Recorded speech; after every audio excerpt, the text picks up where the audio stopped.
Psalm 78, an Asaph psalm. Listen, dear friends, to God's truth. Bend your ears to what I tell you.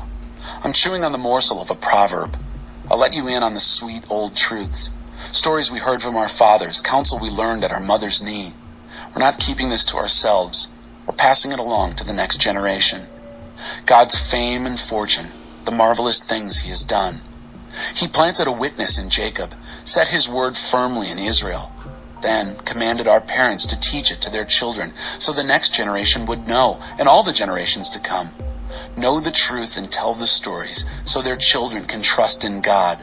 Never forget the works of God, but keep his commands to the letter. Heaven forbid they should be like their parents, bullheaded and bad, a fickle and faithless bunch who never stayed true to God. The Ephraimites, armed to the teeth, ran off when the battle began.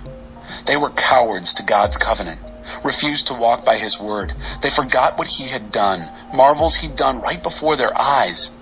He performed miracles in plain sight of their parents in Egypt, out on the fields of Zoan. He split the sea and they walked right through it. He piled the waters to the right and the left. He led them by day with a cloud, led them all the night long with a fiery torch.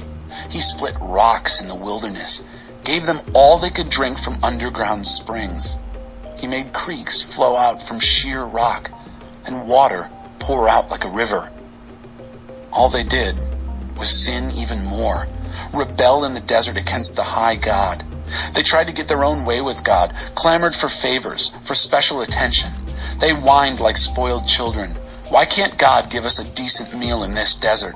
Sure, he struck the rock and the water flowed. Creeks cascaded from the rock. But how about some fresh-baked bread? How about a nice cut of meat? When God heard that, he was furious. His anger flared against Jacob. He lost his temper with Israel. It was clear they didn't believe God, had no intention of trusting in his help. But God helped them anyway, commanded the clouds and gave orders that opened the gates of heaven. He rained down showers of manna to eat. He gave them the bread of heaven. They ate the bread of the mighty angels. He sent them all the food they could eat. He let east wind break loose from the skies, gave a strong push to south wind. This time, it was birds that rained down, succulent birds, an abundance of birds. He aimed them right for the center of their camp. All round their tents there were birds. They ate and had their fill. He handed them everything they craved on a platter. But their greed knew no bounds. They stuffed their mouths with more and more. Finally, God was fed up. His anger erupted. He cut down their brightest and best. He laid low Israel's finest young men. And, can you believe it? They kept right on sinning. All those wonders, and they still wouldn't believe. So their lives dribbled off to nothing. Nothing to show for their lives but a ghost town. When he cut them down, they came running for help. They turned and pled for mercy. They gave witness that God was their rock, that high God was their redeemer. But they didn't mean a word of it. They lied through their teeth the whole time. They could not have cared less about him, wanted nothing to do with his covenant. And God, compassionate, forgave the sin, didn't destroy. Over and over he reined in his anger, restrained his considerable wrath. He knew what they were made of. He knew there wasn't much to them. How often in the desert they had spurned him, tried his patience in those wilderness years. Time and again they pushed him to the limit, provoked Israel's holy God. How quickly they forgot what he'd done, forgot their day of rescue from the enemy. When he did miracles in Egypt, wonders on the plain of Zoan, he turned the river and its streams to blood, not a drop of water fit to drink. He sent flies, which ate them alive, and frogs, which bedeviled them. He turned their harvest over to caterpillars, everything they had worked for to the locusts. He flattened their grapevines with hail, a killing frost ruined their orchards. He pounded their cattle with hail, let thunderbolts loose on their herds. His anger flared, a wild firestorm of havoc. An advance guard of disease-carrying angels to clear the ground, preparing the way before him. He didn't spare those people. He let the plague rage through their lives. He killed all the Egyptian firstborns, lusty infants, offspring of Ham's virility. Then he led his people out like sheep, took his flock safely through the wilderness. He took good care of them. They had nothing to fear.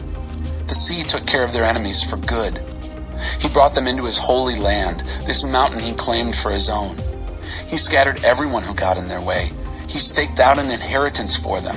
The tribes of Israel all had their own places. But they kept on giving him a hard time, rebelled against God, the high God, refused to do anything he told them. They were worse, if that's possible, than their parents. Traitors, crooked as a corkscrew. Their pagan orgies provoked God's anger. Their obscene idolatries broke his heart.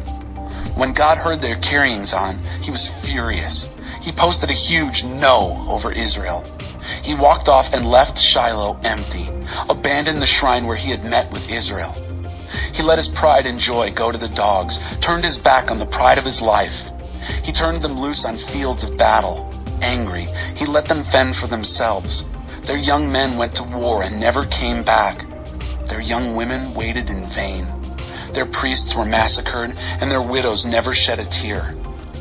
Suddenly, the Lord was up on his feet like someone roused from deep sleep, shouting like a drunken warrior. He hit his enemies hard, sent them running, yelping, not daring to look back. He disqualified Joseph as leader, told Ephraim he didn't have what it takes, and chose the tribe of Judah instead, Mount Zion, which he loves so much. He built his sanctuary there, resplendent, solid and lasting as the earth itself. Then he chose David, his servant, handpicked him from his work in the sheep pens. One day he was caring for the ewes and their lambs. The next day God had him shepherding Jacob, his people Israel, his prized possession. His good heart made him a good shepherd. He guided the people wisely and well. Psalm 79, an Asaph psalm.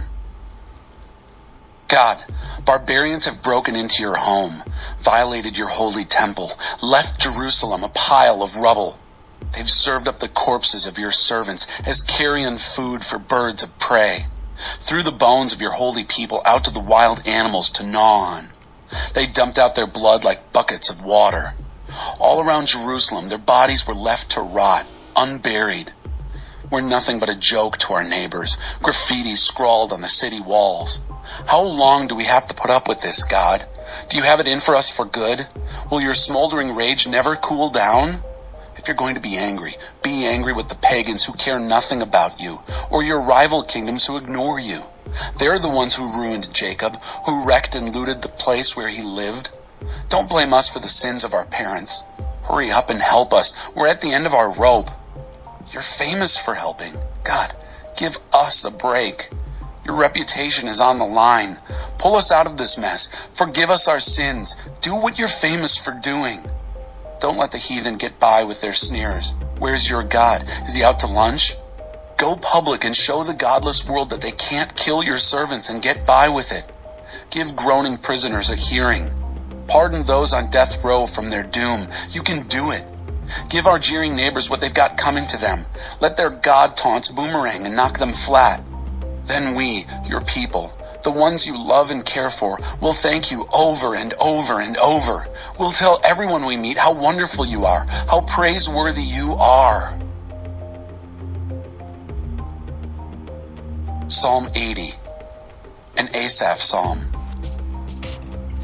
Listen, shepherd, Israel's shepherd, get all your Joseph sheep together. Throw beams of light from your dazzling throne, so Ephraim, Benjamin, and Manasseh can see where they're going.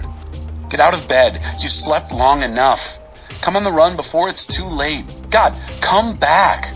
Smile your blessing, smile. That will be our salvation. God, God of the angel armies, how long will you smolder like a sleeping volcano while your people call for fire and brimstone? You put us on a diet of tears, bucket after bucket of salty tears to drink. You make us look ridiculous to our friends. Our enemies poke fun day after day. God of the angel armies, come back. Smile your blessings, smile. That will be our salvation. Remember how you brought a young vine from Egypt, cleared out the brambles and briars, and planted your very own vineyard? You prepared the good earth. You planted her roots deep. The vineyard filled the land. Your vine soared high and shaded the mountains, even dwarfing the giant cedars. Your vine ranged west to the sea, east to the river.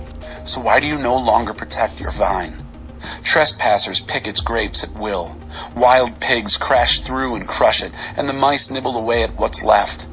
God of the angel armies, turn our way. Take a good look at what's happened and attend to this vine. Care for what you once tenderly planted, the vine you raised from a shoot. And those who dared to set it on fire, give them a look that will kill. Then take the hand of your once favorite child, the child you raised to adulthood. We will never turn our back on you. Breathe life into our lungs so we can shout your name. God, God of the angel armies, come back. Smile your blessing smile. That will be our salvation.